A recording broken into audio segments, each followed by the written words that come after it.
السلام علیکم ورحمۃ اللہ وبرکاتہ۔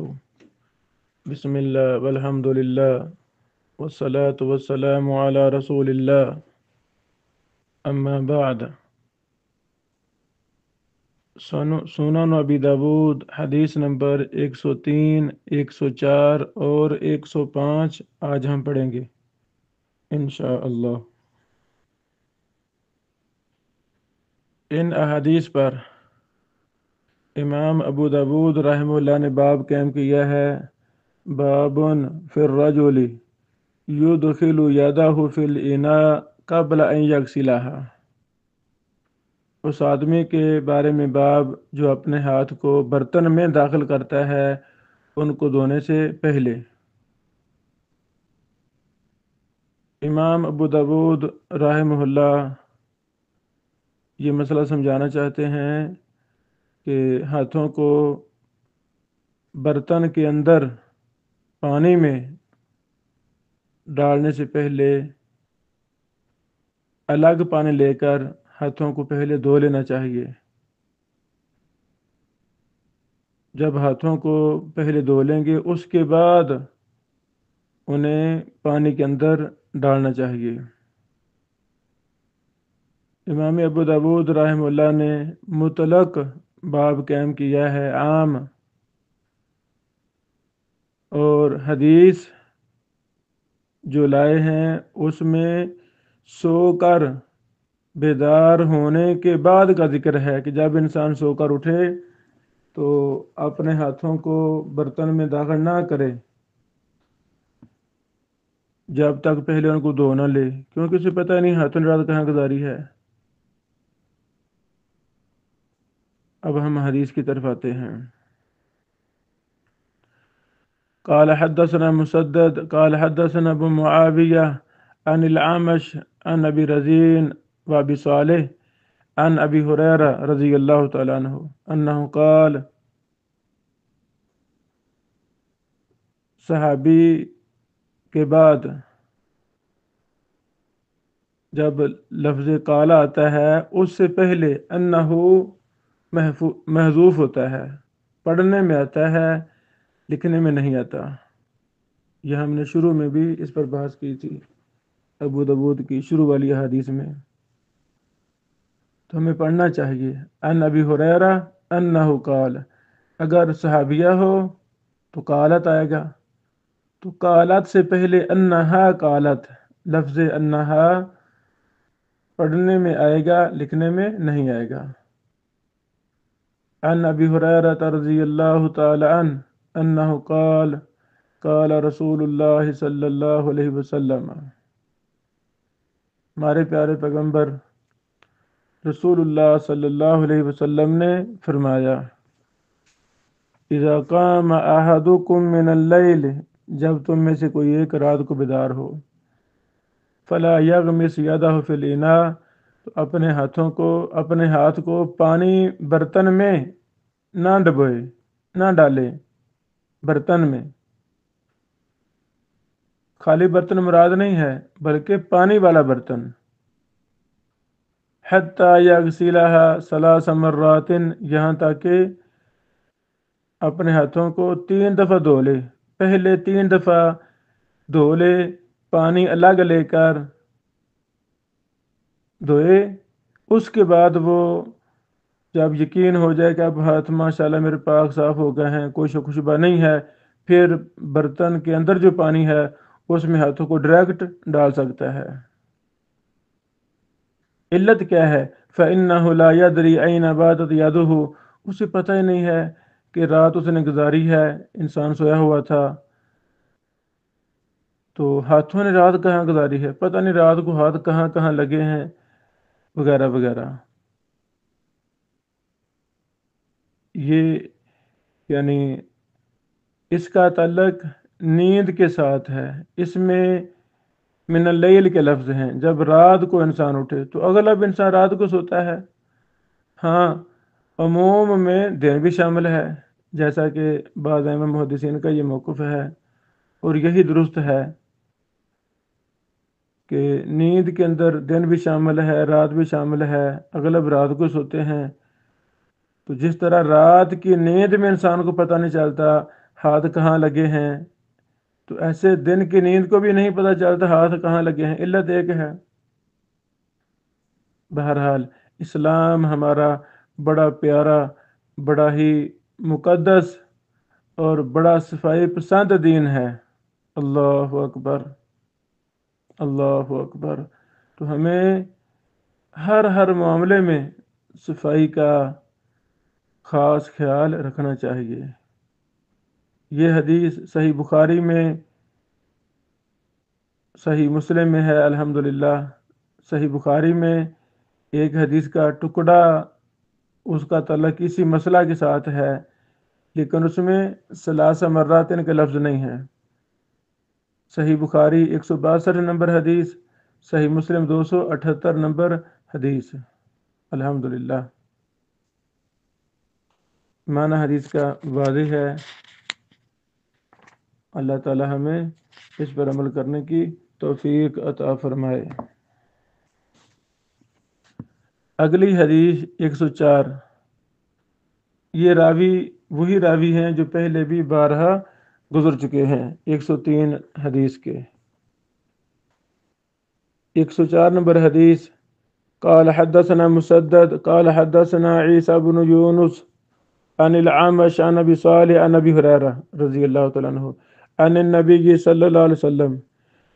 سیدنا ابو ہریرہ رضی اللہ تعالیٰ عنہ رسول اللہ صلی اللہ علیہ وسلم سے بیان کرتے ہیں، یعنی بہذا الحدیث، یعنی اس حدیث کو، قال اس میں کیا ہے، اس سند کے ساتھ، مرتين او ثلاثا۔ حدیث نمبر 103 اور حدیث 104 ایک ہی ہیں، فرق کیا ہے؟ امام ابو داود رحمہ اللہ دونوں میں فرق واضح کرنے کے لیے لائے ہیں کہ 104 نمبر حدیث میں مرتين او ثلاثا کے لفظ ہیں، جبکہ حدیث نمبر 103 میں مرتين او ثلاثا نہیں ہیں بلکہ واضح ثلاث مرات ہیں۔ اس معمولی اختلاف کو ذکر کرنے کے لیے امام ابو داود رحمہ اللہ نے 104 نمبر حدیث لائی ہے۔ ولم یذکر ابا رزین، اور 104 نمبر حدیث میں کی سند میں ابو رزین کا ذکر بھی نہیں ہے۔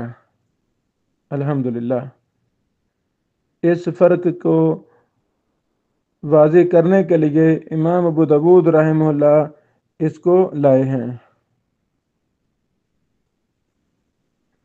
اور یہ 104 نمبر حدیث مسند امام احمد میں ہے، جلد 2 صفحہ 253، اور یہ صحیح ہے الحمدللہ۔ شیخ البانی رحمہ اللہ وغیرہ نے اس کو صحیح کہا ہے۔ حدیث راوی وہی ہیں جو پہلے گزر چکے ہیں بارہا۔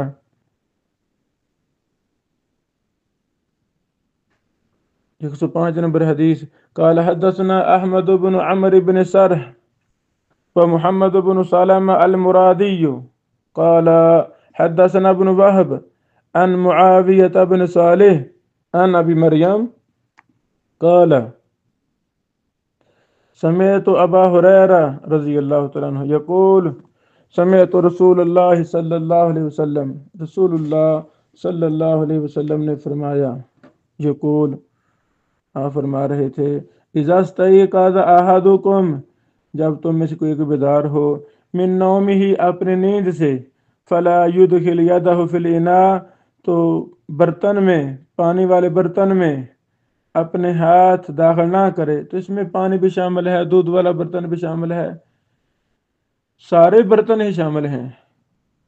جس میں بھی کوئی کھانے بانے کی چیز ہے تو اس میں انسان سو کر اٹھا ہے، یا ویسے انسان جاگ بھی رہا ہو، ہاتھ خراب ہے، پتہ ہے انسان کو بھی ہاتھ خراب ہے، یا شک ہے پتہ نہیں صحیح ہے کہ نہیں، تو شک دور کرنے کے لیے ہاتھوں کو دھو لے۔ اگر پتہ ہے ہاتھ ٹھیک ہیں تو پھر ویسے بھی داخل کر سکتا ہے۔ حتی یغسلھا ثلاث مرات، یہاں تک کہ ان کو 3 دفعہ دھو لے۔ فإن أحدكم، بے شک تم میں سے کوئی ایک، لا یدری نہیں جانتا، این باتت یدہ، اس کے ہاتھ نے رات کہاں گزاری، او این کانت تطوف یدہ، یا اس کے ہاتھ نے رات کو کہاں کہاں چکر لگایا۔ تو ہمیں قرآن و سنہ کا مذاق نہیں اڑانا چاہیے۔ بس جیسے قرآن و سنت وارد ہے، ہمیں اپنی عقلوں کو قرآن و سنت کے تابع کرنا ہے۔ بات ختم ہوئی۔ یہ حدیث سنن دارقطنی 127 نمبر، صحیح ابن حبان 1058 نمبر میں ہے، اور یہ روایت صحیح بخاری مسلم میں بھی ہے۔ صحیح بخاری 162 نمبر حدیث، صحیح مسلم 2716 نمبر حدیث، نہیں 278 ہے صرف، صحیح مسلم کی صرف 278۔ الحمدللہ۔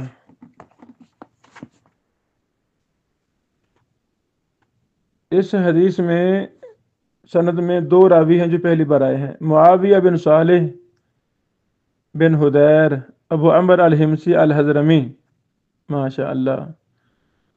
یہ اندلس میں آئے، پھر وہاں ہی رہے، اور یہ وہاں کے قاضی تھے۔ اللہ اکبر۔ امام سفیان ثوری، لیث بن سعد، عبداللہ بن وہب جیسے جلیل القدر محدثین کے اساتذہ میں سے تھے۔ آپ کو امام احمد بن حنبل نے سکا کہا، ابن معین نے سکا کہا، اجلی نے سکا کہا، نسائی، ابو زرع وغیرہ نے سکا کہا، ماشاء اللہ رحمہ اللہ اجمعین۔ امام ابو حاتم رازی نے کہا صالح الحدیث، حسن الحدیث، یکتب حدیث ولا یحتج بہ۔ امام ابن حبان نے ثقات میں کہا کہ آپ 158 ہجری میں فوت ہوئے۔ تہذیب الکمال میں مفصل آتے ہیں، جلد 28 صفحہ نمبر 6058۔ اللہ اکبر۔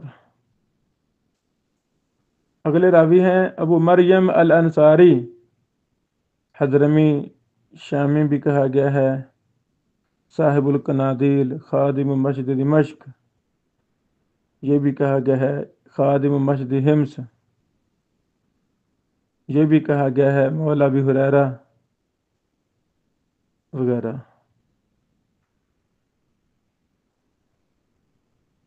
امام احمد بن حنبل رحمہ اللہ سے ابو الحسن میمونی نے سوال کیا کہ ابو مریم کی حالت کیا ہے جو سیدنا ابو ہریرہ سے بیان کرتے ہیں، تو انہوں نے کہا میں نے حمص والوں کو دیکھا ہے، وہ اس کی تعریف کرتے ہیں، ماشاء اللہ۔ اور وہ لوگ حمص والے، ان کا گمان ہے، وہ کہتے تھے کہ یہ ان کی مساجد کے نگران تھے، قیمن، ان کی مساجد کے اہتمام کرنے میں ان کا بڑا کردار تھا، ان کی مسجد کے نگران تھے، قیم تھے۔ امام اجلی رحمہ اللہ نے کہا ابو مریم مولا ابی ہریرہ تابعی ثقۃ، ماشاء اللہ۔ امام بخاری رحمہ اللہ نے خادم مسجد حمص اور مولا ابی ہریرہ کے درمیان فرق کیا ہے، ابو حاتم نے دونوں کو جمع کیا ہے۔ اس میں یعنی اس طرح اختلاف ہے، حدیث کا معنی واضح ہے۔ اللہ تعالی ہمیں عمل کرنے کی توفیق عطا فرمائے، آمین۔